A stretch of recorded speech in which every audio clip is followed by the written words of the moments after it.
to another episode of NSE FinWiz powered by CNBC TV-18. This week we're at the sprawling Powai campus of one of India's leading engineering and construction conglomerates, Larsen & Toubro. Larsen & Toubro, also known as L&T, is an Indian multinational conglomerate headquartered in Mumbai, India. Being India's largest construction company, L&T also has business interests in engineering, manufacturing goods, information technology and financial services. L&T is a renowned industrial organization that is known for technological excellence, strong customer orientation and a high quality of products and services. Focusing on our theme for the series, NSE FinWiz visited L&T Mumbai to gauge thoughts and notions of young professionals on investments and financial planning. Majority part of my investment goes in low risk type of investments like bank FDs. Around 85% of my investments go in bank FDs, government securities, NSEs, KVPs, and a very little portion of my investment goes in a still higher risk areas like the equity markets, mutual funds, which are less risky as compared to the direct equities, but definitely they are more risky as compared to these FDs and government securities. Most of my investment decisions are family driven. I consult the senior eldermost members in the family who have been investing since past 30-40 years. Right now my investments are not that big, the portfolio is not that vast that I need a professional help. But yes, over the period of time, in the coming 3-4 years, when I grow up as a professional and start earning that level of money, I will definitely be seeking out professional help for that. I do invest, but it's mainly my dad who does on my behalf because I haven't really gotten time to wrap my head around finance. And investment, well, I've been doing since the last year of college, like a bit of trades and all that, shares, that's it. Now I'm doing into FDs and all that. If I were given a major chunk of money, since I'm already investing, I would love to spend it on some foreign tour or something. I'd like to invest in something a little safe in the beginning, I think, mutual funds, something of that sort. But I really haven't gotten down to doing it, probably because I haven't had the right guidance. It's very vague in my mind right now. I'm not really certain how to go about things. So yeah, that's been the issue so far. Given the chance to ask your financial experts a question, I would talk to them about how a beginner to investments would go about starting things. What kind of plans he should consider while building a portfolio, and how you go about making that portfolio better. I have been investing right from the very beginning. Actually, the first salary that I got, I started investing in stocks right away. My father advises me regarding stock investments. Also, I have a personal ICICI Bank advisor, and he's quite good. Most of his predictions do come true, so I do trust him. And I have been making pretty much decent profits following his advice. So that has been my investment strategy. Recently, after having some capital, substantial capital in my hand, I have invested in ULIP funds, that is unit link insurance products. So okay, that is the kind of fixed deposits that I look for. Apart from that, my liquid assets have been in stocks. But it's now time to meet our special guest here. We have Feroz Aziz, who's the Director Investments Private Wealth Management at Anand Rathi Financial Services, and we also have Mr. Harshvardhan Roongta, who's a certified financial planner with Roongta Securities. Gentlemen, thank you so much for being here. Harsh, let's talk about two kinds of people. One who think that I've just started my job, I don't have enough money right now to save. And secondly, those who think that I'll save after 5 years, let me just enjoy now, retirement mein to bahut time pada hai. Your thoughts? Well, there are two questions I have to ask for this. The first is, irrespective of whatever your monthly salary is, can you not set aside 1,000 rupees? Is the question. We're not looking at great amount of money to be set aside out of your current income. The first question is, everybody can save 1,000 rupees if they intend to do so. So the first thought that should come to the mind is that, like I have TDS deducted from my salary, I have 1,000 rupees less coming into my bank account as salary. So the moment you start thinking that way, you start structuring all your expenses well within what is a take home that is coming to you. Now, the second part of the story is, I have just started working. I have let me settle about 3-4 years into profession now, and then probably I'll think of something. I'm mid-20s right now. My retirement is 55 years or 58 years of age. So I can start later on. Let me put both of these into one example. I'm talking about power of compounding and the advantages of starting early. If you invest 1000 rupees for a period of 30 years into an equity asset, okay, which grows at 14% annualized, the corpus that you will accumulate at the end of 30 years would be 54 lakhs with just 1000 rupees every month. So we've just spoken about this. Yes, you can save 1000 if you really intend to do so. Now let me answer the other question. In case we were not in this campus in this particular year, but we came to L&T 5 years hence from now. So you've not realized the importance of power of compounding and starting early. If you delayed this by 5 years, the corpus which otherwise you would have accumulated was 54 lakhs. Now you have 25 years to go instead of 30 years because retirement age is fixed, right? You cannot postpone that. The corpus, just by delaying by 5 years, reduces from 54 lakhs to 26.5 lakhs. So where you've wasted time, if I would say you wasted 5 years to settle down into your profession because you did not have money, both myths are not true. So let's assume they've taken what Harsha said to heart and they said, okay, done. I want to start in saving 1000 per month now. What are the first few baby steps to go about to invest correctly? The first thing which you should do when you're from a perspective of what steps you need to take is to frame an objective. It's very important to have goals in life, right? What happens is most of us think that our goals are limited to our responsibilities. They're two different things. Goals and responsibilities are two different things. For example, I have to get my kid educated, married, all those are responsibilities. Want it or not, they're going to be on your head, right? But there are something which are goals, right? Which are good to have, but still will not impact your lifestyle. So segregate your goals and responsibilities and lay them down. Currently, these are all young employees, maybe in late 20s, early 30s. Some might be married, some might not be married. How should they go about deciding that I should put this much in debt or this much in equity? How do they go about with correct asset allocation? Well, when we talk about personal finance, the characteristics is it is personal to each individual. So two people of age 30 will not have the same recommendation on investments. It will differ depending on your individual risk profile. How do you perceive risk? Are you willing to take risk? You're not willing to take risk. Depends on your time horizon. How long are you willing to wait to get back this money? What are your goals? Why are you saving this particular this investment for? What are you making this investment for? So if you have to go by thumb rules, yes, there are thumb rules. Whatever is your age should be into debt. I mean, but these are not the correct way of doing it. This is in case you have no other option of any consultation, or you do not want to get into all those details, then you may think of doing like this, but that's not the right way to go about it. Here I would like to emphasize the importance of goals. The idea is the moment you determine a goal, after 15 years I want this particular money for this particular purpose. That is your goal. Time horizon is 15 years. So we know two things. Then we get into the risk profiling, the behavior. Are you comfortable with taking risk? And then an appropriate investment package is made. How much would go into equities, how much would go into debt, how much would go into precious metals, would all be determined based on that. In case you do not have access to these, as I said, then you can get into going by a thumb rule. It's time for a very short break. You're watching NSE FinWiz powered by CNBC TV-18. We'll be right back. Welcome back. You're watching NSE FinWiz powered by CNBC TV-18.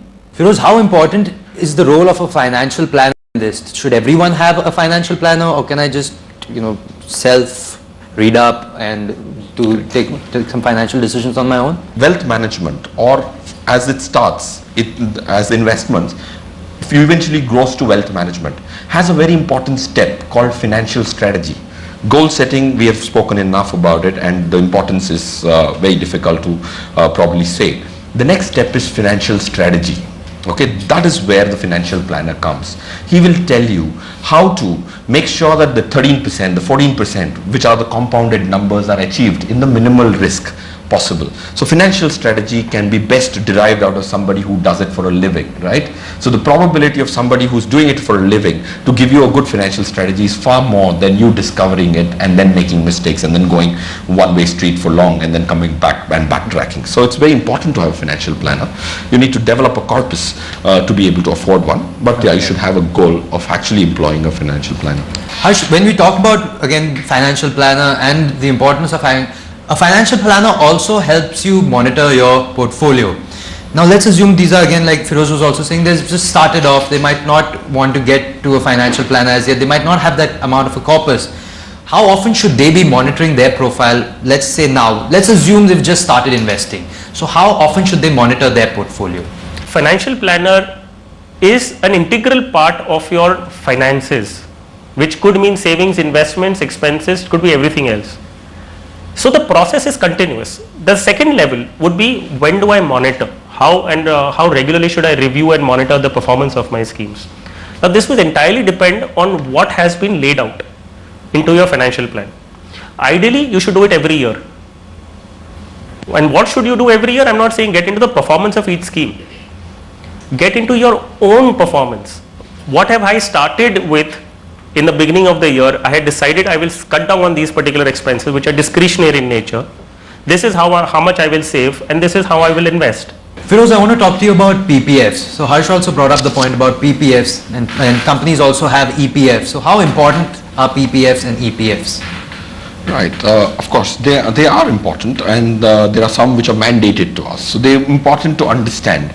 See, they should form a part of everyone's portfolio. Sometimes it's out of compulsion, sometimes it's out of tax saving. So the whole point is it needs to fit into your entire scheme of things, which is allocation. First step, your objectives and goals, then comes asset allocation, in which the debt component can definitely be substituted by EPF. So if you realize that you have X amount of money to go into debt, then definitely this forms a part, because it gives you a stable, very constant return out of it, and it also forms a part of your 80s tax benefits and stuff. So it's a very important component, and it's should form a part of everybody's portfolio, I would say. Harsh, I want to talk to you about one of India's favorite asset class, which is gold, at least for the women, right? So, and I mean, Indians especially do invest in gold, maybe not directly, they invest in physical form by way of jewelry or stuff like that. But now gold is also available in electronic forms. So is gold, and for the last few years, gold has really risen, and so has silver. Are these precious metals, are they good investment options? Should one go about investing in them? Certainly yes. What is important is you need to have diversified into even precious metals. The threat is the moment you go beyond an X percentage. Gold as an asset class is ideally an hedge against inflation.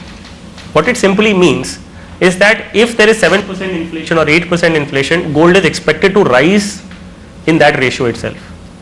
So it helps you protect the value of money. That's all. That's the ideal purpose of investing into gold. Jewelry is not an investment, okay, because there is a lot which gets deducted in the form of making charges. The mixing that happens, the grade of gold that is used in making jewelry does not appreciate, and the percentages are very difficult to ascertain. Feroz, I have one last question for you before we go over to them and get them to ask you guys your questions. When we're talking about macroeconomic indicators, so we were talking about currency fluctuation, there's US had this debt ceiling issue, we're talking about countries in the Middle East, I mean all these macroeconomic things, how much do they affect a retail investor? Do they need to keep a tab on all of these macroeconomic indicators? Yes, see, from an academic standpoint they do matter, right? But if you look at, let's assume, RBI had tightened liquidity. It meant that it had absorbed all the liquidity the banks had to prevent the currency movement. Our currency was depreciating, which I'm sure would have been a concern to all of us. So then that happened in the month of May, June, right? But RBI again came back and tried to soften the liquidity. So if I was agnostic to it in June, it almost is going to get undone by December. So how is it going to change my life? Most often than not, these macroeconomic indicators are going to be distractions to your personal finance. It's time for a very short break, but after this, the audience asks their questions of the experts. Don't go anywhere. Welcome back to NSE FinWiz powered by CNBC TV-18. It's now time to take some questions from the audience, so over to them. Sir, I want you to touch upon on a little less spoken about investment options like oil bonds and currency, especially in this volatile currency markets. Is it a good option for new investors like us or a small time investors like us? Well, answering, is it good for a small time or a new investor? No. These are specifically to the industry, where they are used as hedge against their actual business. So if I was in an import or an export business, I would use the currency market to hedge my exposure. Say for instance, I have an export, again I am waiting for a payment which is going to come 3 months hence from now, which is $1 lakh, $100,000. I have exported at a particular price, which determines my profit, of obviously adding my profit margin to it. I do not know the price, the exchange rate for dollar after 3 months. It could drop, okay, to such extent that by the time I get my money, I may not even recover my profits. So if you're talking about currency, investing into currency derivatives or exchanges, the primary purpose is to hedge. You take one step further, you say that I can foresee the movements of dollars. Like I bet on prices of equity, I can bet on dollar rates. That is the time you start getting to trading. They're still not investments. So answering your query, if a new investor or a small investor should do it, certainly no. Sir, the real estate market is booming these days. So what is your take on investing in land and when should one start? I have a very strong opinion about real estate as an asset class. See, real estate as an asset class is not so unitized. So what do I mean by that is you can't buy it in small units. And real estate is something which should be a consumption driven market. But today it's an investment driven market. How do you analyze that? Now, for example, we are in Mumbai. Okay, to me it's surprising that, for example, I was just trying to see, we have all been grappling with one problem, which is an economy based problem, that our GDP has slowed down. Can you believe that if I sell pedder roads one side, I will get enough money to take care of this gap? That's the kind of price. If somebody is paying for your house, you sell it and run so that he doesn't come after you. So real estate is something which is a very unknown animal. So anything which is undescribable, you should try and keep away unless there is a consumption driven. I wanted to know something more about pension funds. Like, people are really worried to invest in pension funds as you receive your money after many years. And now these days there's a circular, you can change your fund manager as far as pension funds are concerned. So I wanted to know more about pension funds. You're speaking about the National Pension Scheme, NPS. Yeah. Yes, see, I personally think it's a good investment for the fact that the cost of actually managing those investments with same professionals is very, very low. It's almost like 1/50th the cost of another investment. So, and over long periods of time, these costs of 1.5%, 2%, 2.5% management fee can change your maturity value by 2-3 times. Okay, that's the kind of impact. Now, for example, if you grow your money at 13% and 14%, if you have 1,000 rupee SIP, like which was discussed, if you have 1,000 rupee per month investment, it can grow to 54 lakhs. Right, in 30 years.